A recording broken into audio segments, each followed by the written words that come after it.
Okay, Fire and Rain by James Taylor, real classic. And my arrangement is pretty close to the original, just adding a backbeat and opening up a little bit in the sections after the choruses. So starting out with the introduction, you've got the open A string, and that slide on the G string is really crucial. And then sliding down when you hit the A. And I touch the A string very lightly to stop it from vibrating. Because otherwise it'll keep going over that, so I just touch it very lightly. Then the hammer-on the D. And more hammer-ons and pull-offs in this A section. And this is very free. You know, if you don't do exactly what he does, it doesn't really matter. It's just sort of filling in over that A.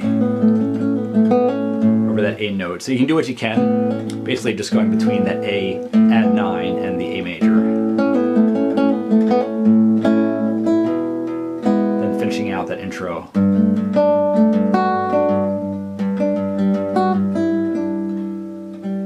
Okay, then we're into the verse. Here we're down to first position. And I find that pull-offs and hammer-ons are really important for getting the vocal melody. This song is all about the vocal melody, and I really try to follow the exact phrases, the exact words.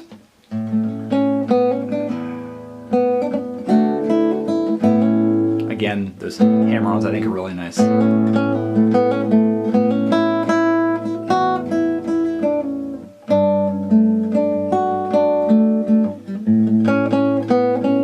And that triplet feel is again echoing the vocal line.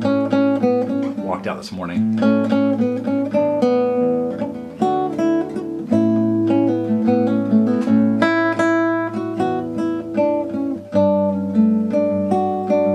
we're into the chorus. And this gets a little cramped in the left hand, just a little bit. You have to be pretty agile over those parts there. It's sort of deceptively difficult. Looks or sounds easier than it is to play, I find. That bar is pretty quick. And again, that same sort of filling in with the A add 9 major. Here's a hammer-on. Now find this a little tricky. Pull-offs there, and then immediately forming that bar.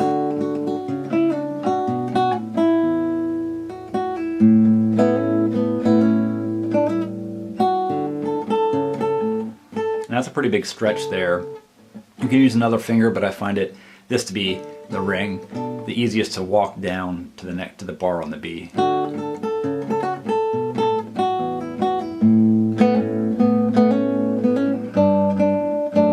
And here I use my thumb to hit the F sharp under the D here, but you can definitely switch fingers. Any fingers that seem convenient. And this is this open section I mentioned after the chorus. Really, it's open. You can even use the G as he does. The open the G string. You're just sort of riding there on that A and G. G over A. It's basically an A7. Okay, then for the second verse, then I brought in the backbeat. Other than that, it's very similar.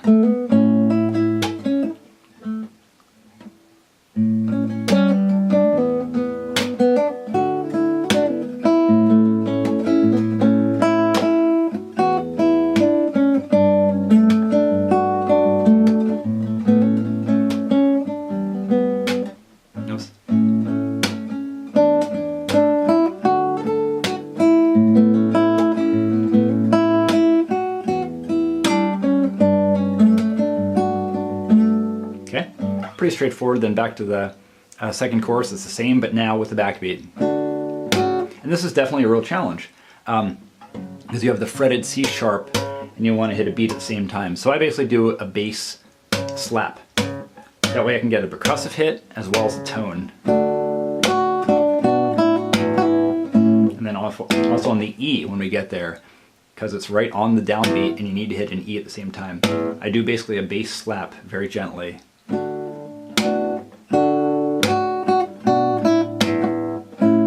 Once again. Yep, I find that C sharp to be very tricky. You can also just, you know, basically pluck it at the same time as doing a sort of a slap with your thumb if you're doing the backbeat, but I usually do this.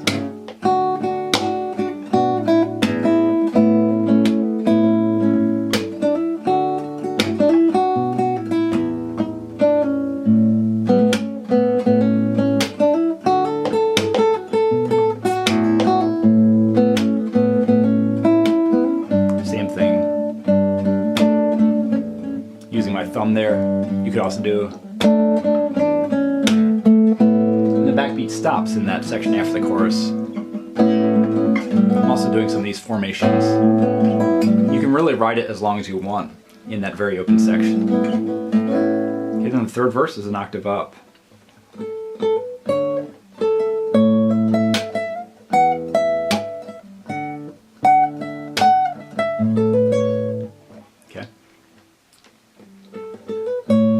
Here the vocal line is a little bit less definite in this section, but I basically followed the exact line. Just I played with it a little bit.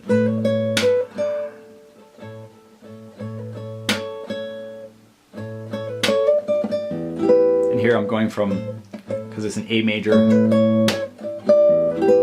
then to the E minor. I wanted to make that very clear, so I included these other notes. Over the D. Again, we're hitting an A here. I just wanted to fill out a few other notes to make it clear it's an A major. So over the A string, hammering on here. And now the E minor, hitting those notes.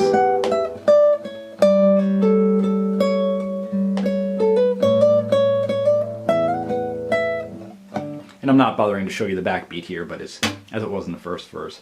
And here's a big, you kind of need a cutaway here. If not, you're going to be reaching over.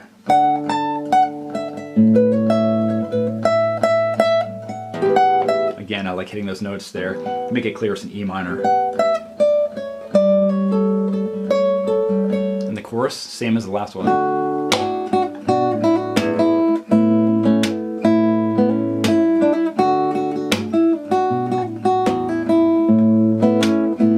Here's one part that's different. And this is probably the trickiest part, left hand. Okay, so I'm using the bass slap again to hit that C sharp on the sixth, on the low E string. So again, okay, so if you're doing the backbeat.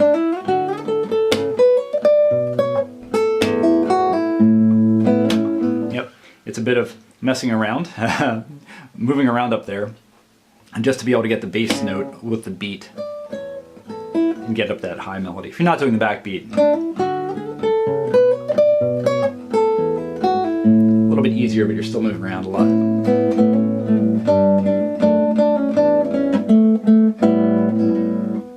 Okay, and then at the end, he doesn't resolve it. He doesn't resolve it until you're into the open section. Always thought that I'd see you, baby.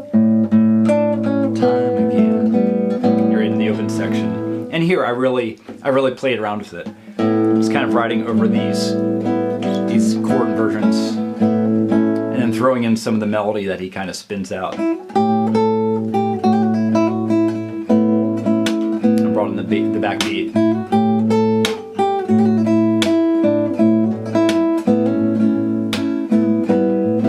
Again, this is very free, and I didn't play it really the same way twice. I'm just bringing some of this melody here while riding over the open A string. And if you like improvising, this is a great section to do kind of a guitar solo, basically in A dominant.